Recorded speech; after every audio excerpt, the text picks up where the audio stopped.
Now, you all have realized by this time that within us lies the peace, the beauty, the glory of our being. There's an ocean of all that. We cannot seek it outside. We have to go within. What they call in the meditative state. You seek it. You enjoy it. Like when you are thirsty, you go to a river or you go to an ocean.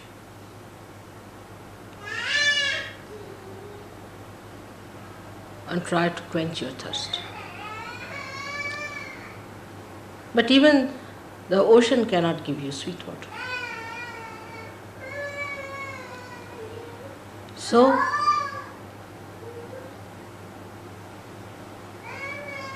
how can anything that is spread outside give you that deep thing that is within you? You are trying to find it out outside where it does not lie. It is within us, absolutely within us.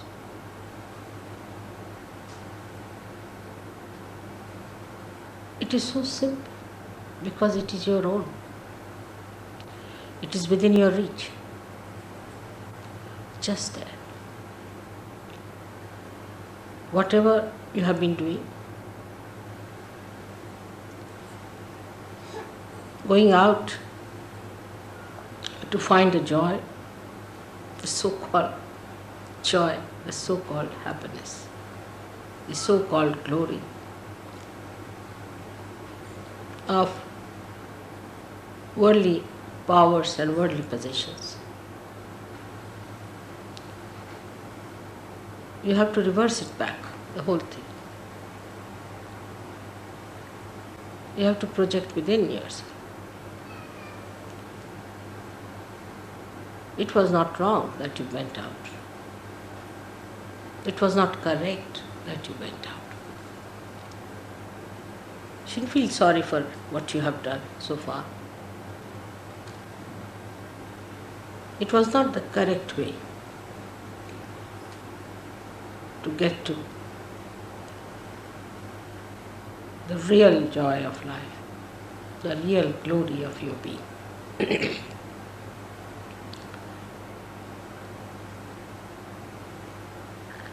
It has worked in so many people that you have entered into that subtler understanding.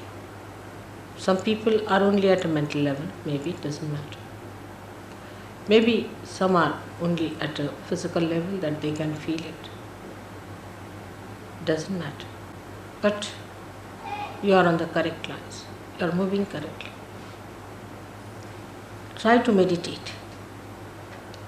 Meditate more so that you reach your inner being. And this inner being is the vast ocean of bliss which exists in every one of us. Is that vast, glorifying flood of light that floods everybody's inner beauty.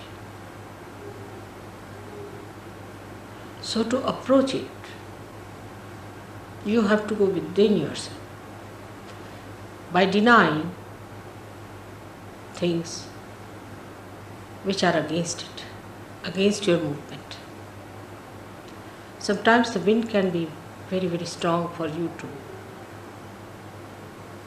misunderstand that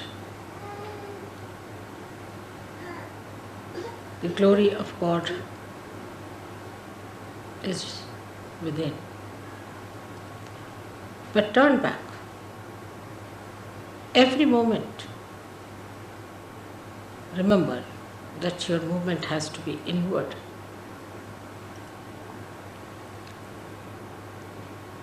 When you move inward,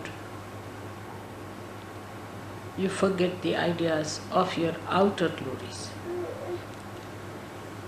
A person who is of a very base nature thinks that if he makes a lot of money, then he has a deep joy, but he has not. He is the most unhappy person if you go and see him. He is worried about small things of life.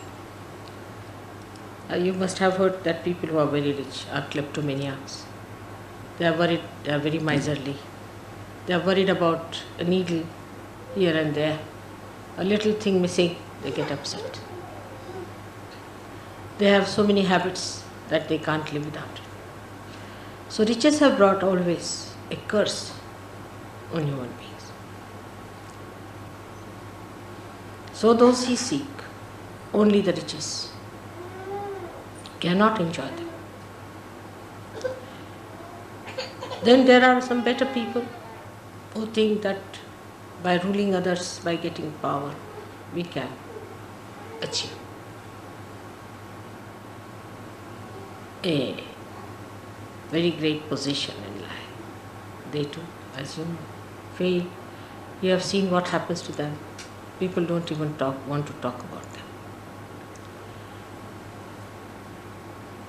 Now there are people who get attached to someone, to one person, or to the family, to their children, to their relations. Very common in India.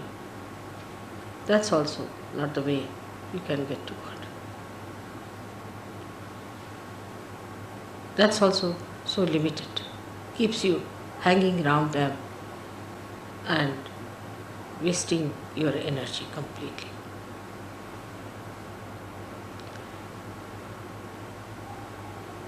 But if you enter into your being fully,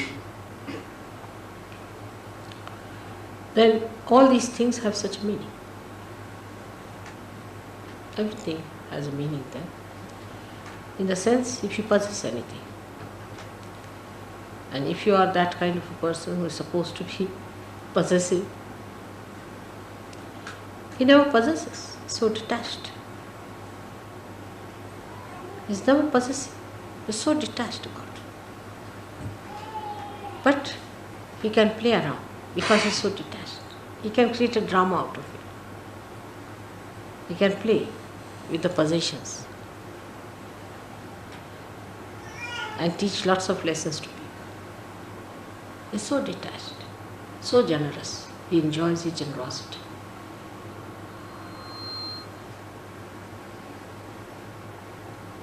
The whole thing becomes so different, so dynamic. All the beauty that is created by human beings as possession is exposed before you.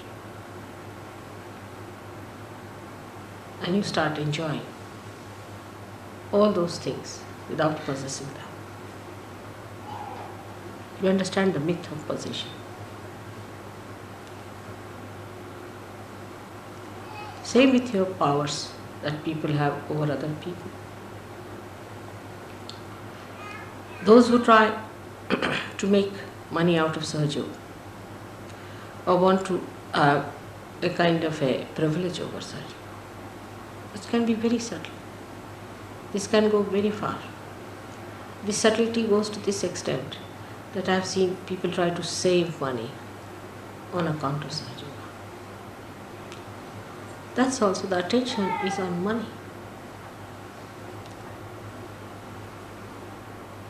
To make money or to save money, to make a business out of Sahaja, is all absurd. But if you say so, I said, all right, go ahead for a while, try. You'll find that Sahaja Yoga is no business. Of course, Sahaja Yogis can work together, can do some business. But Sahaja Yoga is no business. It's business of God, where you have to give everything that you have. Not to be attached to anything. Not to be attached. There's no money to be paid as such, but all your heart is to be poured into it. If you cannot pour your heart into it, you cannot achieve it. Same about power. Some people think that they can even overpower Sahajogis, impress them, control them. Such people are thrown out of Sahajoga completely. You have to enjoy the power of love, that people see you as their protector, as their help, as their support, as their friend. Than is somebody who is a dominating personality. You have to be a fatherhead and not a demonic, destructive force which is always threatening everyone. Such people will be thrown out of Sahajoga in no time. They are found out. I have no sympathies with such people. Never. That will bring you down. In no way. Keep yourself aloof with them. Otherwise, when they are thrown away as tangents from Sahajoga, you might get out with them. So be careful. Then those people who waste all their time just thinking about their family, this thing, or those who have never thought of their family, also come to Sahajoga. This is a very subtler ground on which they can lose their attention to their spirit. They spoil their children, they spoil their husbands, they spoil their wives. The whole attention goes in a wrong way. And it becomes a very important issue with them, how the marriages are successful, how the children are this thing, that thing. They don't leave it to God. They have to leave it to God. You are all saints. You have to leave everything to God. In the beginning, in Sahajoga, everybody says, my husband is like that, my wife is like that, my brother is like that, my children are like this, mother look after them. All right, in the beginning is all right. When you grow, you must get out of it. It's an individual journey towards God when you meditate. And when you reach there, then you become collective.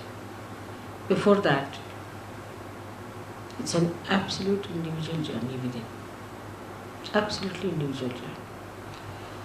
You should be able to see this. That in this journey, nobody is your relation. Nobody is your brother. Nobody is your friend. You are absolutely alone. Absolutely alone. You have to move alone within yourself. Don't hate anyone. Don't be irresponsible. But in meditative mood, you are alone. No one exists there. You alone. And once you enter into that ocean, then the whole world becomes your family. The whole world is your own manifestation. All the children become your children, and you treat all the people with equal understanding.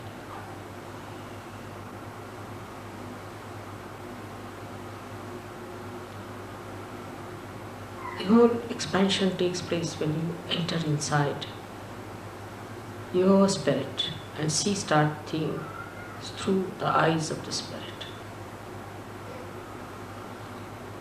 With such calm, such peace, such bliss exists within you. You have to be ready for that journey.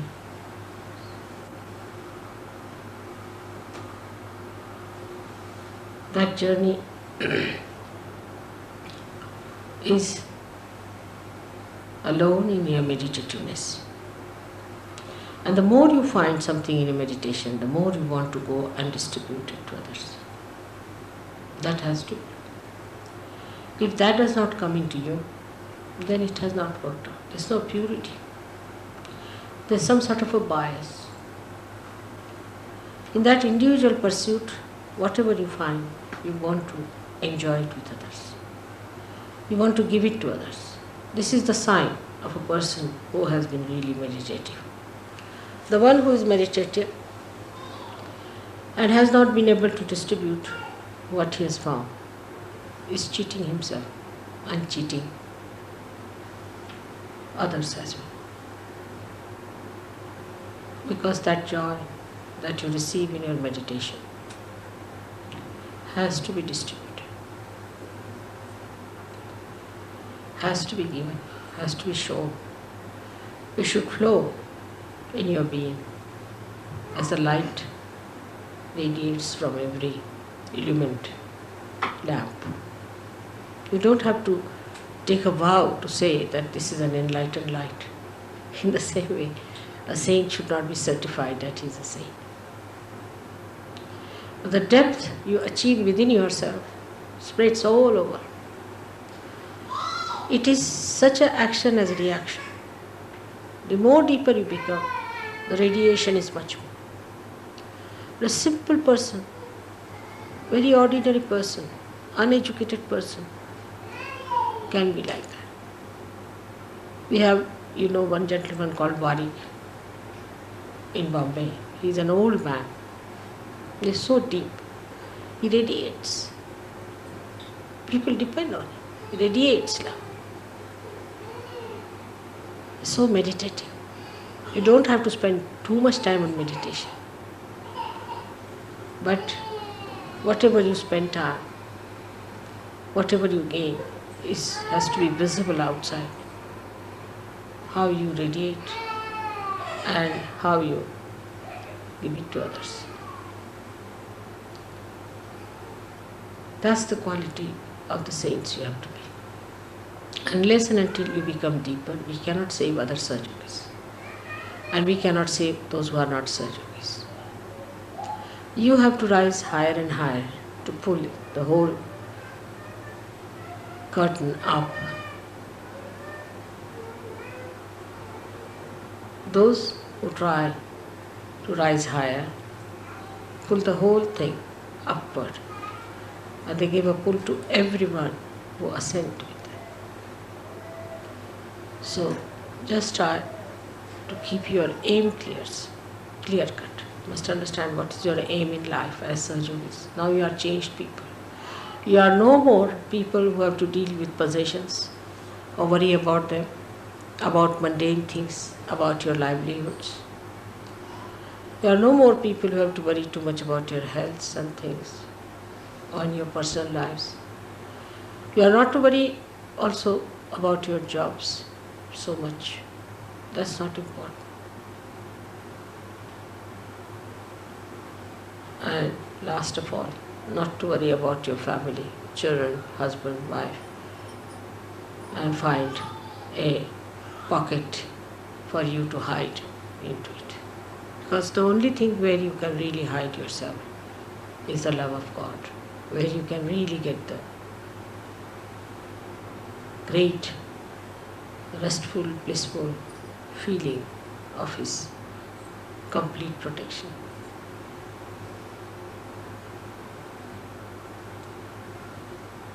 Sydney has done very well before and is progressing better, but the pace is not as it should be. So we have to think of new ways and methods how we can spread this. But first you must assume your positions as you are. You must assume that you are all saints, that you have to do great work. Not the ego part of it, but the manifestation of it. Every one of you has to decide for oneself. I'm sure it's going to work out. And this time my visit is going to help you a lot by understanding what is the best to spread this light all over. May God bless you.